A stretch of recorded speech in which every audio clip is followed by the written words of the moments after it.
द्विपरिमाणीय अणु के लिए सरल हार्मोनिक ऑसिलेटर के ऊर्जा स्तर कैसे होंगे।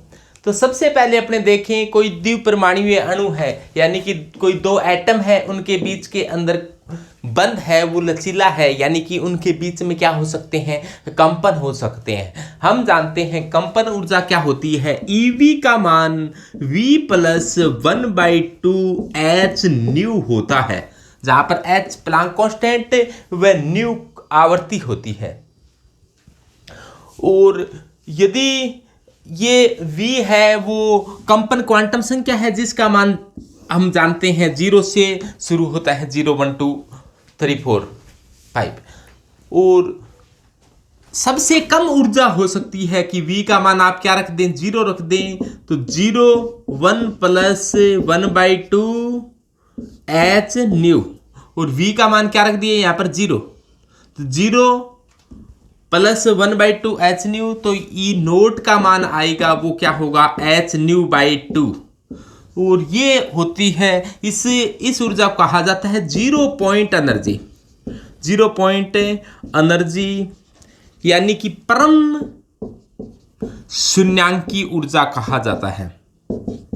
परम शून्यांकी ऊर्जा यानी कि कम से कम ऊर्जा इतनी होनी चाहिए कि कम से कम इतनी ऊर्जा होगी तभी इनके बीच में वाइब्रेशन यानी कि कंपन हो सकेंगे। यदि इससे कम ऊर्जा होगी तो कंपन नहीं हो सकेंगे। इसके लिए अपने ग्राफ बनाएं कि अपने ले लें अंतरनाभिकीय दूरी। इसको थोड़ा सा ग्राफ को आगे बना देता हूं मैं। अपने यहां पर ले ली अंतरनाभिकीय दूरी यानी कि इंटर न्यूक्लियर डिस्टेंस ले लिया गया, यानी कि दो निकटवर्ती नाभिकों के बीच की दूरी। जैसे मान लो ये कोई H है और ये Cl है, तो H और Cl के नाभिकों के बीच की दूरी कितनी है, उसके ये अंतर्नाभिकीय दूरी यहाँ ली गई है, यानी कि इसी अंतर्नाभिकीय दूरी को ही बॉन्ड लेंथ कहा जाता है। बॉन्ड लेंथ यहाँ पर ले ली गई है, बंध लंबाई, और यहाँ पर लिया गया है ऊर्जा। ऊर्जा को लिया गया है ऊर्जा EV बराबर क्या होता है, v प्लस 1/2 h न्यू। जब अपने ऐसा करें, जब अपने v का मान अपने रख दें 0, जब अपने v का मान रखें 0, v का मान 0 रख दें तो E0 का मान क्या जाएगा, ये आएगा 0 प्लस 1/2 h न्यू, तो ये आ जाएगा h न्यू बाई 2, यानी कि कम से कम ऊर्जा होगी h न्यू बाई 2 होगी। यानी जैसे मान लो इस टाइम में इसकी जो अंतर्नाभिकीय दूरी है मान लो यहाँ से यहाँ तक है, तो इस टाइम जो ऊर्जा है वो कितनी है, h new by 2, h new by 2 मान लो इतनी है। तो इस प्रकार से ये कंपन कर रहा है। यदि कंपन क्वांटम संख्या का मान 1 हो यानी कि v बराबर 1 हो तो इसको E1 कह दें, तो 1 प्लस 1/2 h न्यू, तो ये आ जाएगी 3/2 h न्यू, यानी कि v बराबर 2 पर ये एनर्जी आएगी वो 3/2 h न्यू आएगी। और v बराबर 1 पर निकाल ली, v बराबर 2 पर निकालें तो E2 का मान क्या आएगा कि 2 प्लस 1/2 h न्यू, तो ये आ जाएगी 5/2 h न्यू। इसी प्रकार से v बराबर 3 पर निकालेंगे तो E3 का मान आ जाएगा 3 प्लस 1/2 h न्यू, तो ये आ जाएगा 7/2 h न्यू। इसी प्रकार v बराबर 4 पर निकालोगे तो ये आ जाएगा E4 का मान, तो ये आ जाएगा 9/2 h न्यू। तो इस प्रकार से आता है। तो इसका यानी कि जब कम ऊर्जा होती है तो इस प्रकार से कंपन कम दूरी पर होता है। जैसे ऊर्जा ज़्यादा बढ़ती है, जैसे कम ऊर्जा है तो, और जैसे ज़्यादा ऊर्जा है तो क्या होगा, ज़्यादा होगा। तो ये ग्राफ है वो इस प्रकार से आता है।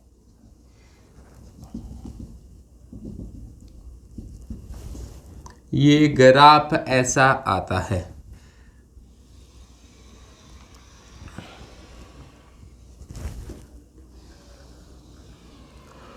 अब देखो इसमें ये इंटरन्यूक्लियर डिस्टेंस है, कंपन, और ये ऊर्जा है ये जीरो नहीं होती है। कितनी होती है? सबसे कम ऊर्जा है वो h/2 होती है। तो इस ऊर्जा को मैं यहाँ दर्शा दूँ तो ये क्या है? h/2। इससे बाद में जो ऊर्जा होती है वो कितनी होती है? 3/2 h/2 होती है। उसके बाद में ऊर्जा होती है वो क्या होती है? 5/2 h/2 होती है। उसके बाद में जो ऊर्जा होती है वो 7/2 h/2 होती है। और उसके बाद में जो ऊर्जा होती है वो 9/2 h/2 होती है। तो इस प्रकार से ये ग्राफ आता है। और इन दो कंपन ऊर्जा स्तरों के बीच का जो गैप होता है वो गैप देखिए अपने, तो वो गैप आप साफ दिखाई दे रहा है कि 3/2 h/2 है, ऊपर वाली एनर्जी है वो 5/2 h/2 है। तो ये गैप है वो कितने का है? h/2 का होता है। तो ये गैप है वो कितना होता है? h/2 का होता है। ये कब आया है? v=0 के लिए। ये कब आया? v=1 के लिए। ये कब आया? v=2 के लिए। ये v=3 के लिए। ये v=4 के लिए। और v क्या है? वाइब्रेशन क्वांटम नंबर है। और दो एनर्जी लेवलों के बीच का डिफरेंस क्या है? h/2 है। आप अब h/2 को आप ज्ञात करना चाहें तो कैसे ज्ञात कर सकते हैं? तो इसको आप ऐसे समझो, यानी कि एक energy level v energy level की ऊर्जा क्या है? v+1/2 h/2 है। तो इससे ऊपर वाले एनर्जी लेवल की अपने एनर्जी ज्ञात करना चाहें तो ये v की है, तो इससे ऊपर वाला क्या होगा? v+1, यानी कि इससे एक ऊपर वाला, जैसे ये 3 है तो 4 वाला क्या होगा? इसको 3 रखोगे तो 3 1 4, तो इससे ऊपर वाले के लिए अपने v+1 रख दें। तो यहाँ भी क्या लिखा जाएगा? v+1 1/2 h/2।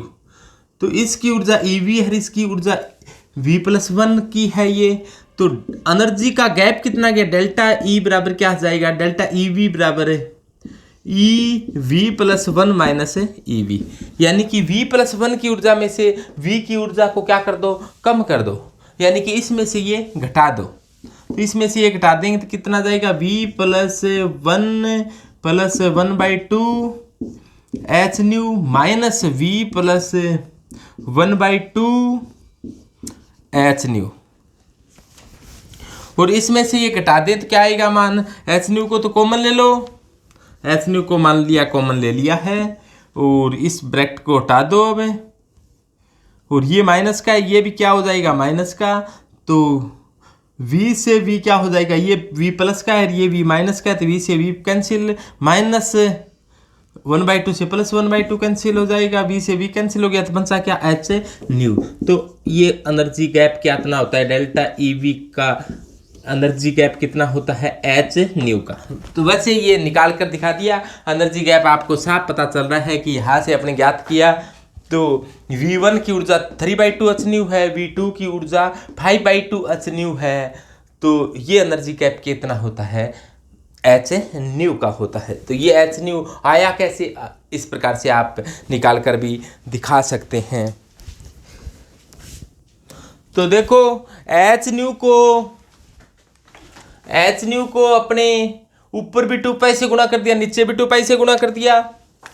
h/2π को h क्रॉस कहते हैं। तो h क्रॉस को क्या कहा जाता है? h/2π, यानी कि h/2π की जगह h क्रॉस कह सकते हैं। तो h क्रॉस कह दें, इसे h क्रॉस कह दिया। बचा क्या? 2π न्यू, यानी कि 2π और आवर्ती को ओमेगा कहा जाता है। कोणीय आवर्ती तो ओमेगा। तो क्या आ जाएगा, एच क्रॉस ओमेगा आ जाएगा। यानी कि एच न्यू को कभी भी आप एच क्रॉस ओमेगा कहा जा सकता है। तो ये v बराबर 0 के लिए जो एनर्जी होती है एच न्यू बाई 2 को एच क्रॉस ओमेगा बाई 2 भी कह सकते हैं। यानी कि एच न्यू की जगह एच क्रॉस ओमेगा लिख सकते हैं, एच क्रॉस ओमेगा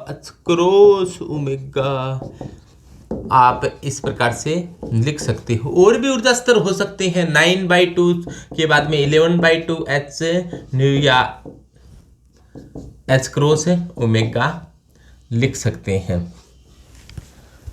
तो एच न्यू की जगह एच क्रॉस ओमेगा कभी भी आप लिख सकते हैं।